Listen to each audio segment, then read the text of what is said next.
PM Vidyalakshmi అనేటువంటి ఒక scheme అయితే న్యూస్లో ఉంది. సో ఈ యొక్క స్కీమ్ యొక్క కాంపోనెంట్స్ కూడా మనకు చాలా ఇంపార్టెంట్. ఎందుకంటే స్కీమ్స్ అన్నీ కూడా అడుగుతూ ఉన్నారు. స్కీమ్స్ నుంచి అట్లీస్ట్ 2 లేదా 3 క్వశ్చన్లు ఈ పథకాలకు సంబంధించి వస్తున్నాయి కాబట్టి, సో ఇది న్యూస్లో ఉన్నటువంటి పథకము కాబట్టి ఒక్కసారి మనం దీన్ని చూద్దాం. సో పిఎం విద్యాలక్ష్మి, దీనికి సంబంధించి ఇది గవర్నమెంట్ ఆఫ్ ఇండియా అమలు చేస్తున్నటువంటి స్కీమ్ అండి.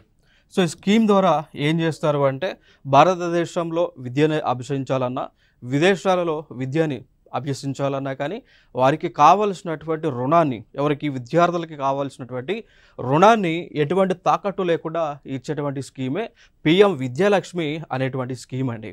ఓకేనా. సో భారతదేశంలో కాదు, ప్రపంచ దేశాలలో టాప్ ప్లేస్లో ఉన్నటువంటి 860 హయ్యర్ ఎడ్యుకేషనల్ ఇన్స్టిట్యూషన్స్లో విద్యార్థులకి కనుక సీట్లు వస్తే ప్రభుత్వము లోన్ ఇస్తుంది. అది కూడా కొలేటరల్ ఫ్రీ లోన్ని ఇస్తూ ఉంది అండి. ఓకేనా. సో లైక్ మనం చూసుకుంటే ఇక్కడ ఏమన్నారు, loan amounts up to 7.5 lakhs అన్నాడు. ఓకేనా. సో లోన్ అమౌంట్ 7.5 లక్షల రూపాయల వరకు కూడా ఆ లోన్ అమౌంట్ని ఇస్తారు అండి. ఓకేనా. సో గవర్నమెంట్ ఆఫ్ ఇండియా ఇస్తుంది, అది కూడా బ్యాంకుల ద్వారా ఇస్తుంది. అంటే నేరుగా గవర్నమెంట్ ఆఫ్ ఇండియా అయితే మనకైతే ఇవ్వదు, కానీ మన బ్యాంకును అప్రోచ్ అయితే బ్యాంక్ వాళ్ళకి ఆల్రెడీ గవర్నమెంట్ ఆఫ్ ఇండియా కొంత డబ్బు ఇచ్చేసి ఉంటుంది. ఆ డబ్బు నుంచే మనకి లోన్ ఇస్తారు. అది కూడా అప్ టు 7.5 lakhs అమౌంట్ని ఇస్తారండి. అది కూడా తక్కువ ఇంట్రెస్ట్ రేట్కే లోన్ ప్రొవైడ్ చేస్తారు. ఓకేనా.